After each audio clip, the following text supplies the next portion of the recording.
com exceção de 2009, quando você teve a ação de indenização por dano moral. No entanto, grande parte dos servidores que já estavam na época, antes de 2000, tem essas ações judiciais. E até mesmo alguns que ingressaram depois também ingressaram com ações judiciais. Essas ações judiciais vieram se desenrolando no decorrer dos anos e levaram mais ou menos cerca de 20 anos para iniciar os pagamentos. Por exemplo, hoje muita gente recebe essas ações judiciais, receberam. Lá no CEDIM, o CEDIM foi fundado em 2004, nós começamos a ingressar com essas ações em 2005. Nós ingressamos com ações judiciais de 81%, o RV. Ganhamos uma boa parte dessas ações, já estão em fase de execução e outras perdemos devido a essa divergência de entendimento dos tribunais. E o que ocorreu? Em 2015, começaram o início das dores. E eu vou ser muito claro aqui com vocês, vou ser muito transparente sobre o que está acontecendo. Em 2015, o Supremo Tribunal Federal editou a súmula vinculante 42. O que é uma súmula vinculante?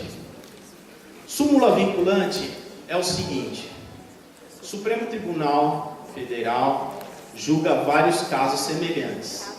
Então foram chegando para eles vários casos de ações de reajuste de servidores públicos do Brasil inteiro. Brasil inteiro. A gente não está falando só de São Paulo aqui.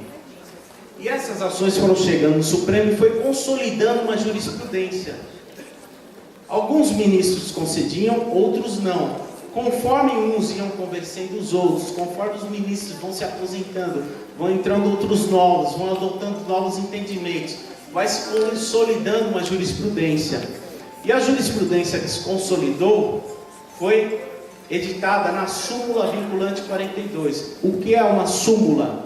Quando o tribunal julga muito, o Supremo Tribunal Federal julga muitos recursos, ele acaba editando uma súmula para dizer assim: todo recurso que chegar aqui sobre determinado assunto, a decisão vai ser essa. Não vamos nem perder tempo julgando. Já vai para essa decisão. E a súmula vinculante 42 diz o seguinte: nenhum reajuste de servidor público pode obedecer a índices de inflação. Ela é muito polêmica, porque grande parte dos servidores públicos tem os seus reajustes negociados com bases em índice de inflação. Por exemplo, você fala, a inflação foi de 8%, quanto que o governo vai dar? Vai debatendo, vai para a mesa de negociação, o governo acaba dando, por exemplo, 4%, 5%, 6%. Né? Vai depender da negociação, por isso que o sindicato é importante, é ele que negocia esses aumentos salariais. Mas tem um outro ponto muito importante, que pouca gente fala. Quando a Constituição foi promulgada, em 88, ela estabeleceu no artigo 37, inciso 10, que todos os servidores públicos teriam reajuste anual com base nos índices de inflação. Esse reajuste anual com base no índice de inflação é um princípio constitucional, está estabelecido no artigo 37 da Constituição. Só que esse artigo não é obedecido. A pretexto de obedecer esse artigo, os municípios publicam índices de reajuste anuais de 0,0001%. Não é 0,01%, é 0,0001%. Ou seja, é ínfimo, é centavos. Esses reajustes são somente para dizer na justiça está cumprindo o princípio do reajuste anual, reposição inflacionária. Quando o Supremo Tribunal editou a súmula vinculante 42, dizendo que nenhum servidor público no Estado brasileiro, em todo o território nacional, pode receber seus reajustes com base na inflação, ele praticamente derrubou por terra esse princípio que também está na própria Constituição. E por que o Supremo entendeu dessa forma? Ele entendeu dessa forma porque se tem um reajuste automático com base na inflação, a inflação foi de 8%, no Brasil inteiro, certo? O INPC vai lá e faz o levantamento da inflação do período, 8% no Brasil inteiro. 18% numa economia como São Paulo, tem um impacto muito diferente de uma economia como Rio Branco, por exemplo. Então, o que é que o Supremo entendeu? Que o impacto dessa medida geraria distorções em nível nacional. E ele acabou proibindo o reajuste com base no índice inflacionário, editando a súmula vinculante 42. No entanto, ainda persiste a necessidade de fazer os reajustes para os servidores públicos com base no índice inflacionário. E o que está sendo discutido hoje no Supremo Tribunal Federal, no recurso especial que está sendo relatado pelo ministro Marco Aurélio, recurso especial esse que o CEDIM requereu para ingressar nesse recurso como terceiro interessado, o interessado no litígio, para que o CEDIM também tenha direito aos benefícios decorrentes dessa decisão. Foi que a súmula vinculante hoje está em xeque, a 42, a súmula vinculante 42 está em xeque com relação ao princípio do reajuste da reposição inflacionária. Vamos ver as cenas do próximo capítulo. Mas qual é o grande problema dessa súmula vinculante? Ela vem que nem um raio em todos os processos no Brasil inteiro. O que é que os ministros do Supremo Tribunal entenderam? Que como os reajustes de servidores não podem ter base índice inflacionário, muitas ações de 81%, por exemplo, de uma lei lá de 1995, foram afetadas por essa súmula. Algumas decisões acabam fulminando ações desde que elas estão na primeira instância. Então, uma determinação do Supremo Tribunal tem que vincular todo o sistema judiciário, porque o Supremo é o tribunal máximo da nação. Como ele é o Supremo, o que ele decide aqui tem que ser obedecido por todos, porque eles atribuem, nesses casos de ampla repercussão, um efeito que chamam de efeito repetitivo. O efeito repetitivo é quando tem muitos recursos repetindo o mesmo tema. E o tribunal não vai mais julgar isso, eles não vão se debruçar sobre esse tema, eles simplesmente vão aplicar a súmula para o Brasil inteiro. Essa é a grande discussão e é o nosso maior desafio hoje, é a súmula vinculante 42. Súmula vinculante 42, eu vou falar agora da URV. O URV, o CEDIM ingressou com várias ações de URV para servidores. Como eu falei antes, ganhamos algumas, perdemos outras. E o que tem ocorrido?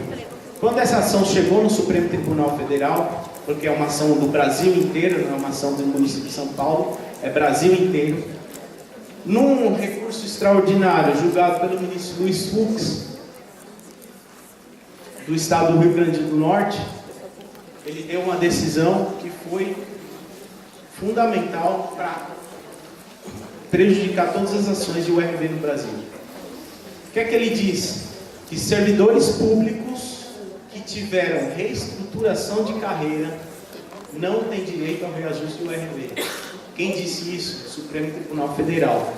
Quem obedece isso? Todos os juízes do Brasil inteiro. O que tem ocorrido com as ações do URV? No Brasil inteiro, as ações do URV estão sendo negadas desde a origem, tá? Isso é a realidade hoje. Esses termos que eu estou colocando aqui, eu coloco no PowerPoint porque vocês podem ver tranquilamente no Google. Vocês vão entender com seus próprios olhos o que está acontecendo e quem está dizendo a verdade.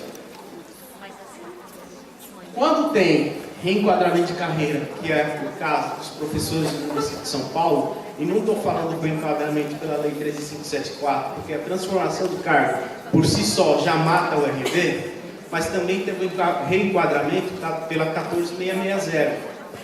O que aconteceu? Foi benéfico o reenquadramento, lógico que foi, mas acabou, exatamente, foi muito benéfico. Só que, quando confrontado com o direito lá de 94 de reajuste, esse direito de 94 acaba indo para relegado de segundo plano. Se nós formos escolher, é lógico que preferimos o enquadramento do que a URV. Mesmo porque o reajuste na URV é de 12% sobre o salário da época, não é sobre o salário de hoje. Tá? Então, é uma ação vantajosa, se ganhar, vão vir valores para quem já transitou em julgado e já está na fase de execução, mas quem perdeu também, a gente também tem que se conformar com essa situação do Supremo Tribunal Federal ter estabelecido medidas restritivas a servidores. Não é só de São Paulo, é Brasil inteiro, volto a falar, tá? O RV tem milhões de ações no Brasil inteiro que foram canceladas e extintas por esse motivo.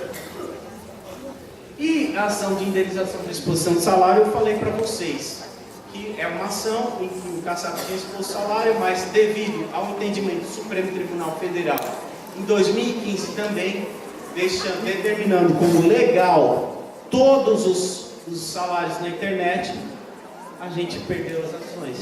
Todos perderam. Porque essa questão da exposição da internet, da discussão sobre a lei da transparência, foi feito no Brasil inteiro. Para vocês terem uma ideia, nós, em 2009, ingressamos com um monte de ação. Saímos nadando de braçada, porque o CEDIM foi o primeiro sindicato que entrou, tanto com a coletiva como as individuais. Saímos nadando de braçada, começamos a ganhar praticamente tudo. Os juízes estavam mordidos, porque os salários deles também estavam na internet. Eles estavam doidos com isso, então eles achavam que os salários na internet era uma coisa absurda.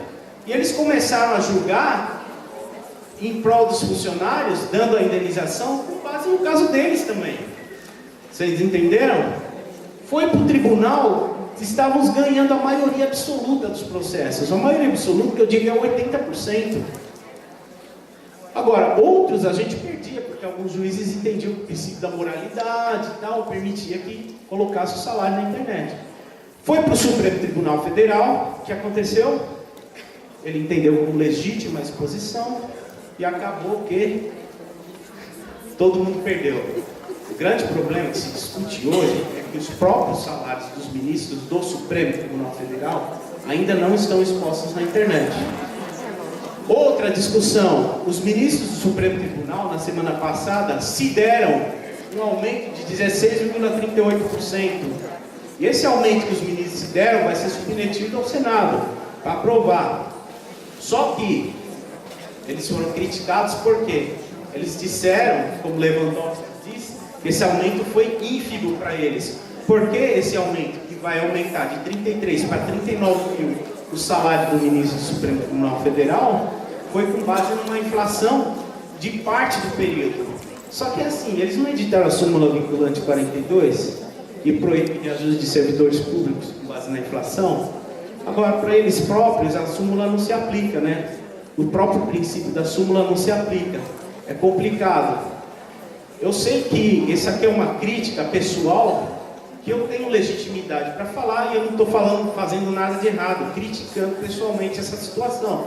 Mas eu estou colocando isso só para vocês entenderem mais ou menos a forma como as coisas funcionam, tá? E se eu for falar tudo aqui, vocês vão ficar estarrecidos. O grande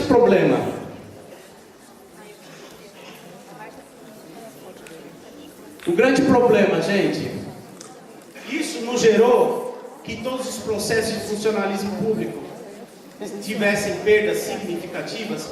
Quem ganhou esses processos foi o pessoal que entrou lá na década de 90, no início dos anos 2000. O CEDIM foi fundado em 2005. Ganhamos uma boa parte do processo, mas boa parte acabou entrando nesses entendimentos aqui e gerou um prejuízo enorme. O grande problema é que o judiciário começou a entender que, decorrente disso, os servidores públicos não poderiam ficar isentos dessas taxas judiciais. As taxas judiciais, elas são estabelecidas por uma lei estadual. Quando você entra com uma ação, você tem que pagar uma taxa judicial. O que é que nós no CEDIM fazíamos? Nós pegamos uma declaração dizendo pela própria pessoa que não poderia pagar as taxas porque afetaria o orçamento doméstico. E foram concedidas gratuidades em 99% dos processos. 99% é um pouquinho mais, Raul. 99% dos processos, muito poucos processos Até 2015 as pessoas precisavam pagar alguma taxa. A maioria não precisava pagar nada. E quais são essas taxas? Quando você ingressa com a ação, você tem que pagar as taxas iniciais, de 1% sobre o valor da causa. O valor da causa é o montante que você tem direito se ganhar a ação. É feito um cálculo aproximado, e daquele montante você paga 1% de taxa. Despesas judiciais é a taxa de mandato, que é a taxa de procuração, e depósito oficial de justiça. Isso tem que pagar também. Preparo recursal, se perde a ação, tem que pagar um recurso, uma taxa de recurso, 4% sobre o valor da causa. Se você soma 1% mais 4%, já são 5% de taxa, para você ter o seu processo analisado pelo judiciário. Preparo recursal em Brasília, para você ter direito a ter o seu recurso analisado em Brasília, seja no STJ, seja no STF, tem que pagar as taxas fixas do recurso, que são aplicadas por lei também. E quando você perde o processo, você tem que pagar honorários de advogado de 10 a 20% sobre o valor da causa. Esses honorários vão para quem? Vai para a prefeitura. Isso aqui está na Lei Federal 13.105, que é o Código de Processo Civil, no artigo 85, estabelece os honorários de advocacia para quem perde a ação. Se vocês ganham, a prefeitura tem que pagar para os seus advogados. Lei estadual de custas estabelece as outras taxas que nós falamos lá. E a gratuidade está estabelecida numa lei federal de 1950. O que está acontecendo agora, em decorrência dessas ações, os procuradores do município de São Paulo eles têm acesso aos colerites salários dos servidores. Muitos servidores ganham mais de 3 salários mínimos. Mais de 3 salários mínimos. Se ganhasse menos, não pagaria, poderia, o juiz manteria a gratuidade. Alguns juízes entendem que o teto é 2 salários mínimos. Outros dão como 3 salários mínimos. Não tem lei estabelecendo isso para gratuidade. Em alguns casos a gente consegue até manter a gratuidade. Mas o fato é que a prefeitura tem ingressado com manifestação nos processos e, em decorrência da perda desses processos, ela tem pedido para o juiz revogar a gratuidade. Então, uma gratuidade que foi concedida por um juiz há 15 anos atrás pode ser revogada hoje. E o que acontece?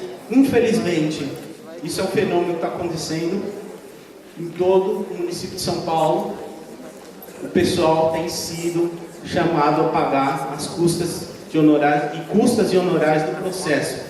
Muitas vezes com autorização para descontar direto no holerite, tá? E muitas vezes nós nem ficamos sabendo. Por exemplo, teve descontos que teve, por exemplo, no início desse mês, e a publicação chegou segunda-feira para a gente. Mesmo acompanhando o processo, o juiz faz o procedimento, dá a ordem para a prefeitura, depois que ele faz a intimação. O que vem acontecendo? Teve pessoas que teve descontos nos seus salários. R$600, R$700, R$900, tá? Esses descontos são limitados a 10% do valor do salário, não pode ultrapassar 10%. Mas o que tem acontecido? Nós temos lutado para manter as gratuidades. Em alguns casos tem acontecido isso. Nos casos que nós podemos, nós pedimos o parcelamento desses débitos para que o impacto sobre o salário do servidor seja o menor possível. Mas em alguns casos, os juízes têm dado o valor de desconto de 10%. Gente, fenômeno nacional. Não está acontecendo só no CEDIM, não está acontecendo só no município de São Paulo. Estou acompanhando tudo e isso tem ocorrido em todos os locais. Em todos os locais. Todos os sindicatos que têm ações estão sofrendo o mesmo problema. A questão é abrir, ser transparente ou não. E nós estamos sendo transparentes porque o esclarecimento é um ponto fundamental para nós, na verdade. O que acontece aí é que, em decorrência disso, nós temos recebido muitas reclamações. E as pessoas, quando nos procuram, eu mesmo tenho explicado isso, muita gente compreende a situação, porque eu faço uma revisão do processo desde o princípio. Cada decisão, dou o número do processo e dou as decisões para as pessoas lerem e entenderem. É importante entender. Quando você entende, você passa a compreender a situação. Agora, o que tem ocorrido é que, apesar da gente ter ingressado com as medidas para poder assegurar a gratuidade, muita gente tem recebido mais de 3 salários mínimos. É bom receber mais de 3 salários mínimos, óbvio, mas infelizmente nós gostaríamos que não tivesse esse desconto. Mas os juízes estão, na maioria dos casos, empenhados em fazer esse desconto. E os procuradores municípios estão empenhados em prejudicar os servidores. Para você ter uma ideia, teve um caso de ação do URV.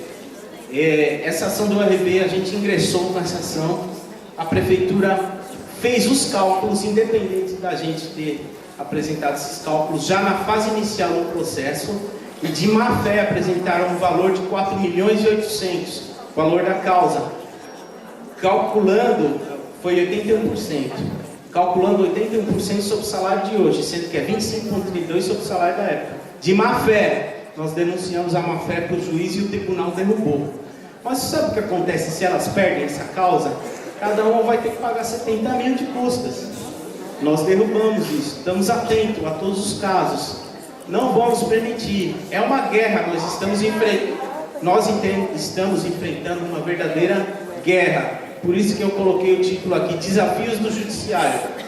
Precisamos entender uma coisa. Hoje, desde que eu entrei na minha carreira como advogado em 2001, fui trabalhar com um professor da USP, que era meu professor na FMU, e nós tínhamos muitos casos de servidores públicos lá, estaduais e municipais.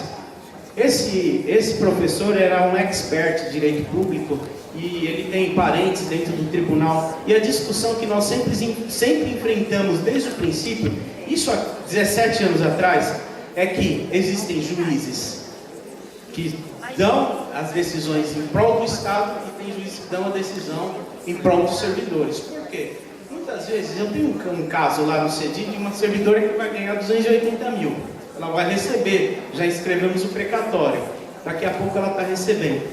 Só que você imagina um juiz dar isso aqui e falar assim, puxa vida, 280 mil para uma pessoa, esses 280 mil podia ir para o Estado, né? Em alguns casos os juízes negam o direito dos servidores porque eles preferem beneficiar o coletivo e negar o individual. Isso era em 2001. Hoje, a situação já está no Supremo há bastante tempo sendo discutido dessa forma. Isso aqui é extraoficial, tá? Eu sei que eu não vou me prejudicar falando isso, porque isso é uma questão que todos nós, advogados que trabalhamos com direito público, enfrentamos em todos os processos. Existem juízes fazendários. E hoje existe uma tendência a priorizar o Estado.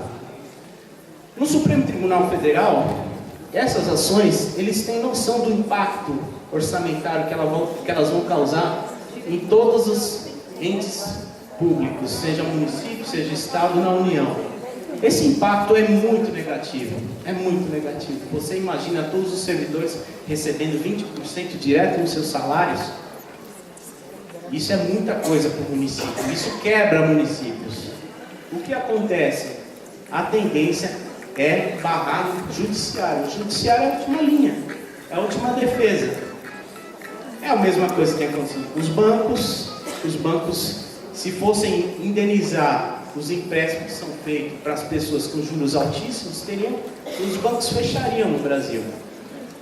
Eu tenho mais de 500 ações de FGTS contra a Caixa Econômica Federal. Sabe o que aconteceu com os FGTS no Brasil inteiro? Foi atribuído efeito repetitivo no Superior Tribunal de Justiça e nenhum trabalhador vai ter direito à revisão do FGTS. Nenhum.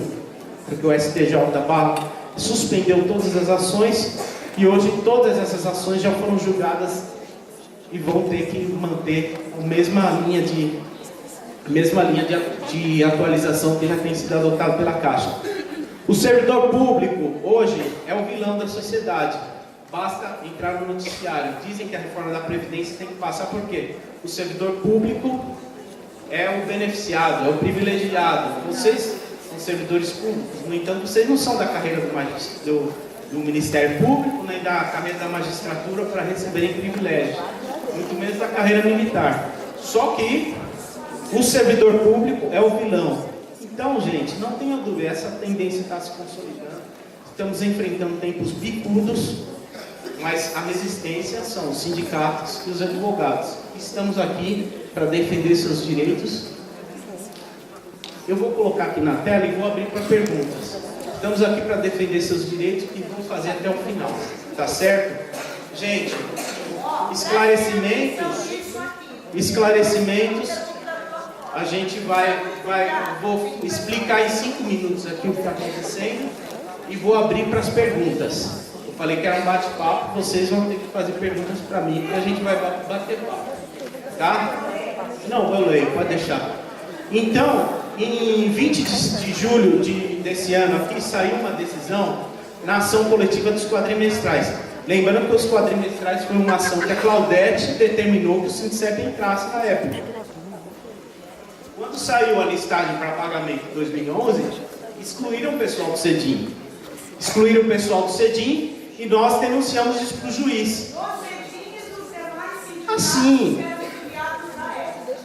quem estava na listagem inicial foi excluído do pagamento, que não pode acontecer. Nós denunciamos. O juiz da 11ª vara, mandou pagar para quem estava na listagem inicial e quem está na listagem atual do sindicato, em 2011. O que aconteceu? A prefeitura falou, opa, a gente ia pagar por um tanto, agora a gente vai pagar para 2 tantos, vamos entrar com agravo. Entraram com agravo no tribunal. Quando entraram com agravo no tribunal, a prefeitura levou uma chapuletada, ela levou um verdadeiro golpe. Por quê? Golpe no bom sentido. Uma porrada, né? Porque a prefeitura foi determinado pagar o reajuste quadrimestrais para todos os servidores, desde que estivessem em serviço de 95 a 98. Isso eu já venho falando aqui faz 6 anos. Essa decisão é a decisão que está válida hoje para quadrimestrais. Quadrimestrais, transitou em julgado direito de reajuste, tem quadrimestrais que também tem direito de reajuste. Quem vai receber? Todos os servidores. Eu não tenho nenhum problema em dizer, modéstia nenhuma, foi uma atuação do CEDIM para isso. O CEDIM que fez a provocação, o CEDIM que atua no tribunal, nos agravos de instrumento, e hoje o Supremo Tribunal Federal não deu ganho de causa, não reverteu em prol da prefeitura. A decisão vai transitar em julgado em breve e a prefeitura vai ter que pagar quadrimestrais para todos. Isso é ação coletiva, tá certo?